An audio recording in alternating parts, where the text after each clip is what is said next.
यानंतर पुढची महत्त्वाची बातमी बघूया। एनडीएनं शेवटच्या टप्प्याआधीच बहुमताचा टप्पा गाठलाय असा दावा केंद्रीय गृहमंत्री अमित शहा यांनी केलेला आहे। अमित शहा यांनी एका इंग्रजी दैनिकाला मुलाखत दिली आणि त्यात त्यांनी हा दावा केलाय। विरोधी पक्ष किती सक्षम असावा हा निर्णय आता जनतेनं घ्यावा असं अमित शहा यांनी म्हटलंय।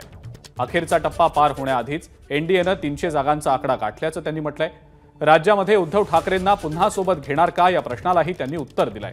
राज्यात आमची शिवसेनेसोबत युती आहे आणि युतीमध्ये सर्व काही आलबेल आहे असंही ते म्हणाले। मुलाखतीमध्ये अमित शहा यांनी नेमके कोणकोणते मुद्दे मांडलेत पाहूया। प्रश्न होता की 90% निवडणूक पूर्ण आहे, आकड्यांसाठी 7वा टप्पाही गरजेचा आहे का?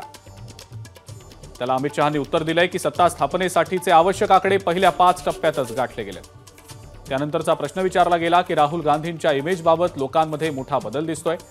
त्याला अमित शहांनी उत्तर दिलं, विचार करणारे याबाबत गांभीर्यानं निर्णय घेतील।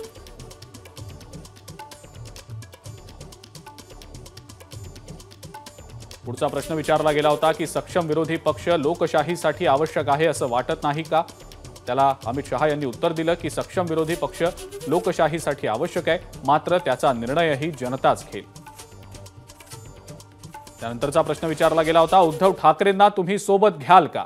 याला अमित शहांनी उत्तर दिलंय, महाराष्ट्रात आमची युती आहे आणि ती सक्षम आहे।